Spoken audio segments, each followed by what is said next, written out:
చాణక్యుడి అర్థశాస్త్రం అంటే చాలామందికి అదేదో రాజులు రాజకీయాల గురించి అనుకుంటారు. కానీ అది నిజం కాదు. అది సంపదను ఎలా సృష్టించాలి, ఎలా కాపాడుకోవాలి అనే దానికి ఒక పవర్ఫుల్ బ్లూ ప్రింట్ అన్నమాట. సో ఈరోజు మనం ఆ పాత కాలం నాటి జ్ఞానాన్ని తీసుకుని మన సొంత ఫైనాన్షియల్ ఎంపైర్ని అంటే మన ఆర్థిక సామ్రాజ్యాన్ని ఎలా నిర్మించుకోవాలో చూద్దాం. చూడండి, చాణక్యుడు ఎంత పవర్ఫుల్గా చెప్పాడో. డబ్బు లేని వ్యక్తి తన శత్రువుల చేతిలో బందీగా ఉంటాడట. అంటే ఆయన దృష్టిలో డబ్బు అంటే జస్ట్ కాగితం కాదు, అది మన స్వేచ్ఛ, మన పవర్. ఈ ఒక్క వాక్యం చాలు ఫైనాన్షియల్ డిసిప్లిన్ ఎంత ముఖ్యమో చెప్పడానికి. ఇది కేవలం లగ్జరీల గురించో కంఫర్ట్ల గురించో కాదు, మన జీవితం మన చేతుల్లో ఉండటం గురించి. ఓకే, మరి ఈ ఫైనాన్షియల్ కింగ్డమ్ను నిర్మించే మన ప్రయాణంలో 5 ముఖ్యమైన స్టెప్స్ ఉంటాయి. ముందుగా అసలు చాణక్యుడి వెల్త్ ఫిలాసఫీ ఏంటో చూద్దాం. ఆ తర్వాత సంపదకు బలమైన పునాది ఎలా వేయాలో నేర్చుకుంటాం. దానిపైన మన ఫైనాన్షియల్ ఫోర్ట్రెస్ను అంటే మన ఆర్థిక కోటను నిర్మించుకొని స్వేచ్ఛకు దారితీసే మార్గాన్ని చూస్తాం. ఇక చివరిగా అన్నిటికన్నా ముఖ్యమైనది మన మొదటి అడుగు ఎలా వేయాలో తెలుసుకుంటాం.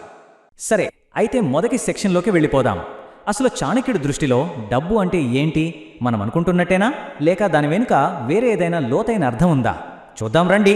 ఇక్కడ చూడండి, చాణక్యుడు డబ్బుని దేనితో పోల్చాడు? ఒక నదితో. ఎంత అద్భుతంగా ఉంది కదా ఈ ఆలోచన. నది నీళ్లు ఎప్పుడూ ప్రవహిస్తూ ఉంటేనే ఫ్రెష్గా క్లీన్గా ఉంటాయి. అదే ఎక్కడైనా ఆగిపోయిందనుకోండి, పాచిపట్టి కుళ్ళిపోతాయి. డబ్బు అంతే. దాని ఊరికే లాకర్లలో దాచిపెడితే అది చచ్చిపోయినట్టే. అది ఎప్పుడూ ఫ్లో అవుతూ ఉండాలి, అంటే దానికి ఏదో ఒక పని చెబుతూ ఉండాలి. రైట్, డబ్బు ప్రవహించాలి అన్నాం కదా. మరి ఆ ప్రవాహానికి పునాది ఎక్కడ మొదలవుతుంది?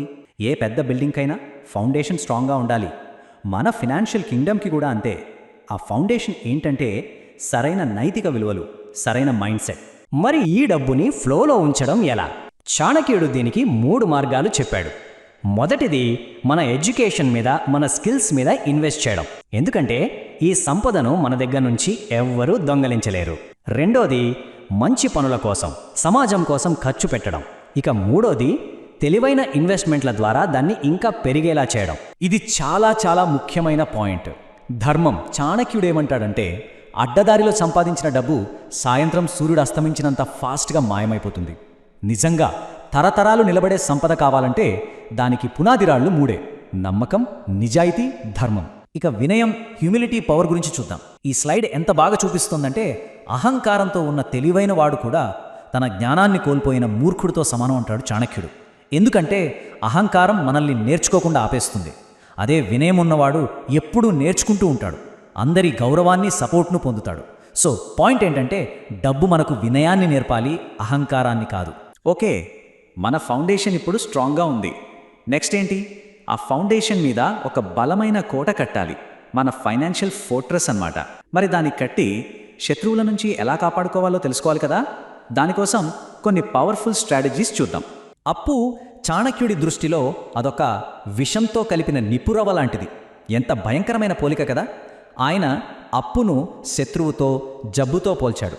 ఈ మూడింటిని మొదట్లోనే, అంటే అవి చిన్నగా ఉన్నప్పుడే చిదిమేయాలంటాడు.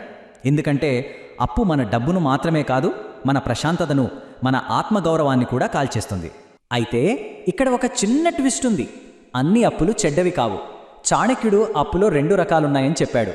ఒకటి ప్రొడక్టివ్ కాని అప్పు, అంటే లగ్జరీల కోసం, అనవసరమైన ఫోన్ల కోసం చేసేది. ఇది మనల్ని బంధించే ఒక ఉచ్చు. రెండోది ప్రొడక్టివ్ అప్పు, అంటే బిజినెస్ కోసం, ఎడ్యుకేషన్ కోసం, ఆస్తులు కొనడం కోసం చేసేది. ఇది ఒక ఆయుధం లాంటిది. ఒక రాజు తన రాజ్యాన్ని పెంచడానికి ఎలాగైతే అప్పు చేస్తాడో, మనం కూడా మన సంపదను పెంచుకోవడానికి దీన్ని ఒక సాధనంగా వాడుకోవచ్చు. మన ఫైనాన్షియల్ లైఫ్ ఒక యుద్ధం లాంటిది. ఇందులో మనకు మిత్రులు ఉంటారు, శత్రువులు ఉంటారు. మన శత్రువులు ఎవరు? అనవసరమైన ఖర్చులు, చెడు అలవాట్లు, ఏమీ తెలియకుండా చేసే ఇన్వెస్ట్మెంట్సు. మరి మన మిత్రులు పొదుపు, ఫైనాన్షియల్ నాలెడ్జ్, ఇంకా నమ్మకమైన పార్ట్నర్స్. చాణక్యుడు చెప్పేది ఒకటే, మన ఆర్థిక శత్రువులను గుర్తించి వాళ్ళని ఏమాత్రం కనికలం లేకుండా మన జీవితంలోంచి తరిమేయాలి. సరే, ఇక చాణక్యుడి ఫేమస్ 4 పార్ట్ రూల్ చూద్దాం. మన ఆదాయాన్ని ఎలా మేనేజ్ చేయాలో ఇది స్పష్టంగా చెప్తుంది. 50% అవసరాలకు, 25% పొదుపుకు, 15% ఇన్వెస్ట్మెంట్కి, 10% ఎమర్జెన్సీ లేదా దాన ధర్మాలకు. ఇక్కడ అసలైన మ్యాజిక్ ఏంటంటే పొదుపు అనేది ఖర్చులన్నీ పోగా మిగిలింది కాదు, అది మన మొదటి ఖర్చు. జీతం అకౌంట్లో పడగానే కళ్ళు మూసుకుని ముందు ఆ 25% తీసి పక్కన పెట్టేయాలి, అంతే. రైట్, మన కోటా ఇప్పుడు సేఫ్గా ఉంది, పటిష్టంగా ఉంది. సో ఇక నెక్స్ట్ లెవెల్కి వెళ్ళే టైం వచ్చింది. కేవలం మనల్ని మనం కాపాడుకోవడం కాదు, ఇప్పుడు ఎదగాలి. అసలైన ఆర్థిక స్వేచ్ఛను ఎలా సాధించాలో చూద్దాం. డబ్బు కంటే సమయానికే ఎక్కువ విలువ ఇవ్వాలి. ఎంత గొప్ప మాట కదూ! ఇది చాలా లోతైన విషయం.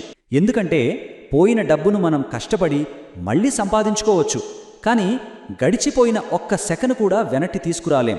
మన దగ్గర ఉన్న అత్యంత విలువైన ఆస్తి డబ్బు కాదు, సమయం మాత్రమే. ఈ స్లైడ్ అదే విషయాన్ని ఇంకా క్లియర్గా చూపిస్తుంది. పోగొట్టుకున్న డబ్బుని మళ్ళీ సంపాదించవచ్చు, కానీ కోల్పోయిన సమయం శాశ్వతంగా పోయినట్టే. అంటే ఒక మంచి ఇన్వెస్ట్మెంట్ చేయడానికి ఆలస్యం చేస్తున్నామంటే తిరిగి రాని ఒక అవకాశాన్ని చేతులారా వదిలేసుకుంటున్నట్టే. చాణక్యుడు ఆలస్యాన్ని పేదరికానికి మొదటి మెట్టు అని ఎందుకన్నాడో ఇప్పుడు అర్థమవుతోంది కదా. ఇక దానం చేయడం. చాణక్యుడి దృష్టిలో ఇది కేవలం పుణ్యం కోసం చేసే పని కాదు, అదొక పవర్ఫుల్ ఎకనామిక్ సైకిల్. మనం ధర్మబద్ధంగా సంపాదించి అందులోంచి కొంచెం నిస్వార్థంగా తిరిగి సమాజానికి ఇస్తే అది మన సంపదను ప్యూరిఫై చేస్తుంది, అంటే శుద్ధి చేస్తుంది. అలా శుద్ధి అయిన సంపద తిరిగి ఇంకా ఎక్కువ సమృద్ధిని మన వైపు ఆకర్షిస్తుంది. ఇదొక సైకిల్ అన్నమాట. అందుకే పంచిపెట్టని డబ్బు నిలిచిపోయిన నీటిలా కుళ్ళిపోతుంది అంటారు. మరిదంతా ఎందుకు? అసలు ఫైనల్ గోల్ ఏంటి? చాణక్యుడు ప్రకారం ఫైనాన్షియల్ ఫ్రీడమ్ అంటే కోట్లు సంపాదించడం కాదు. అసలైన స్వేచ్ఛ అంటే మన కోరికల నుంచి స్వేచ్ఛ పొందడం. డబ్బు గురించి ఏమాత్రం భయం, టెన్షన్ లేని జీవితం గడపడం. అదే నిజమైన సంపద. సరే, ఇప్పటిదాకా చాలా విషయాలు తెలుసుకున్నాం. కానీ ఈ జ్ఞానాన్ని వింటే సరిపోదు, ఆచరణలో పెట్టాలి. మన ఆర్థిక రాజ్యాన్ని నిర్మించే పనిని ఇక్కడే మొదలుపెట్టాలి. మనం మొదటి అడుగు వెయ్యాలి. మరి ఆ మొదటి అడుగు ఏంటి? ఇవి మన మొదటి 3 శాసనాలు. 1. నేర్చుకోవడం.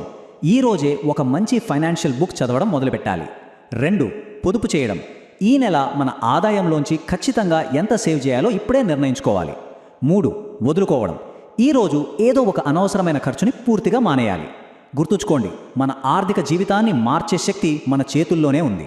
ఇప్పుడు ఒక్క క్షణం ఆలోచించండి. ఈరోజు మనం తెలుసుకునే ఈ పాఠాల నుంచి ఆర్థిక స్వేచ్ఛ వైపు మనం వేయబోయే ఆ మొదటి ఖచ్చితమైన అడుగు ఏది? ఒకే ఒక్క అడుగు.